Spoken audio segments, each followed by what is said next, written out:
لو المكرونة بالصلصة بتطلع معاكم طعمها مش حلو، ومهما تضيفوا عليها بهارات بتطلع معاكم مش احسن حاجة، ولا طعمها زي زمان زي ما كنتم متعودين تاكلوها، انسوا بقى اي طريقة مكرونة تعرفوها وجربوا الطريقة دي.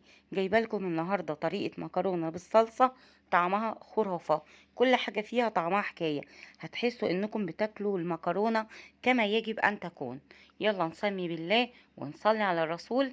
اللهم صل وسلم وبارك على نبينا محمد، وصلوا على النبي في الكومنتات نكسب اجر انا وانتوا، ونسمي بالله ونشوف المقادير وطريقة التحضير. معايا كيس مكرونة 400 جرام او 450 جرام. هحتاج لهم 5 حبات من الطماطم متوسطة، هنقطعها 4 تربع طبعا بعد ما احنا غسلناها كويس جدا.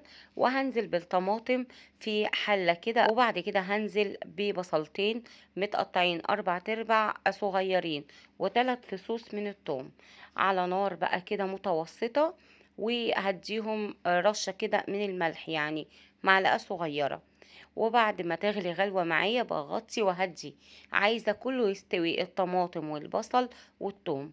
ومن وقت للتاني برفع الغطا واغطس كده الطماطم والبصل علشان خاطر يستوي كويس معايا. هما هيستووا من المية اللي نازلة منهم، احنا ما حطيناش مية خالص. بعد ما استووا تماما هضربهم بالهاند بلندر او بالخلاط. طبعا لو هتضربيهم بالخلاط لازم نستنى لما يهدوا خالص من الحرارة علشان خاطر ما نأذيش شفش الخلاط ويبوظ معانا. اما بقى لو بالهاند بلندر طبعا العملية بتبقى سهلة، وعادي هنضربها وهي سخنة مفيش اي مشكلة. هنضربهم كويس جدا جدا زي ما انتوا شايفين لحد بقت معايا كده بيوريه وقوامها في منتهى الجمال متماسك كده. بعد كده بقى حل على النار فيها مية بتغلي، وهنزل كيس المكرونة بتاعنا. طبعا تقدروا تستخدموا اي نوع من المكرونة، بس احنا النوع المفضل عندنا الاسباجيتي. بعد كده بغطس المكرونة كده زي ما انتوا شايفين، وارش عليها معلقة صغيرة من الملح، واديها بقى كده تقليبة من غير ما احط زيت. اللي عايز يعرفني بقى يعرفني وانا بسلق المكرونة ما بحط الزيت، هي يعني بتستوي كده وبتبقى زي الفل من غير اي زيت. الزيت اللي بنحطه على مية المكرونة واحنا بنسلقها ما بيعملش حاجة غير ان هو بيفصل الطماطم عن المكرونة لما بنيجي كده ننزل المكرونة في الصلصة. هنسيب بقى المكرونة بتاعتنا تستوي 3 ارباع سوا بس.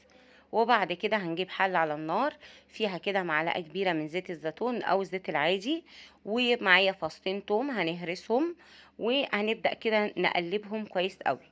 انا بس مش عايزة غير ان هم ياخدوا لون ذهبي خفيف جدا، يعني مش هنديهم تحميرة كاملة علشان التوم معانا ما يمررش. بعد كده بنزل بقى صوص الطماطم اللي احنا عاملينه على التوم، واديها بقى تقليبة. مش عايزة اقول لكم طبعا الريحة في منتهى الجمال. تقليبة بس يعني صغيرة كده بتاخد معايا غلوة، وابدأ اتبلها. هي اصلا قوامها متماسك ومش محتاجة ان احنا نسيبها على النار كتير. هتبلها بقى بنص كده معلقة من الفلفل الأسود، ونص معلقة من البابريكا، وكمان مكعب من مرقة الدجاج بيديها طعم خطير. طبعا ده اختياري، لو عايزين تحطوه حطوه، مش عايزين خلاص براحتكم، بس فعلا بيفرق في الطعم. كمان بقى لو حابينها سبايسي هتحطوا شطة. وبظبط بقى الملح بتاعنا، وخلي بالكم ان احنا حاطين مكعب من مرقة الدجاج. واديها بس كده غلوة على النار لحد بس ايه ما تبقبق معايا كده. وبعد كده نزلت بمعلقة من صلصة الطماطم، هقلبها مع الصلصة البيوريه بتاعتنا. وبعد كده بقى هننزل بالمكرونة. مكرونة سلقناها 3 ارباع سوا، هي على العين التانية من البوتاجاز. باخدها كده من مية السلق بحطها في الصلصة على طول، ما تطلعوهاش وتشطفوها او تسيبوها تمسك في بعض، لا، احنا هناخدها كده من مية السلق على الصلصة على طول.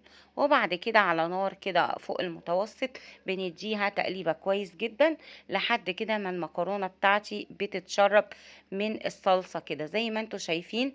لونها خطير، مش عايزة اقول لكم طعمها حكاية. عايزاكم بقى تجربوها بالتكنيك والخطوات اللي عملناها بيها، واوعدكم ان انتوا هتاكلوا احلى مكرونة زي مكرونة زمان بالظبط اللي كنا بناكلها كده واحنا صغيرين. طعمها في منتهى الجمال بجد بجد. خطيرة، تقدروا طبعًا يعني تاكلوها كده لوحدها من غير أي حاجة جنبها من كتر حلاوة طعمها، ما مش عايزة أقول لكم بقى هي حلوة قد إيه.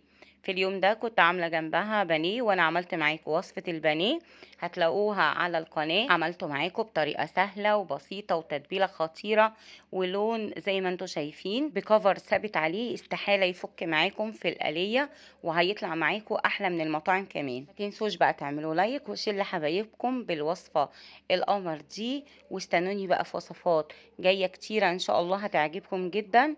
أسيبكم في حفظ الله ورعايته، مع السلامة.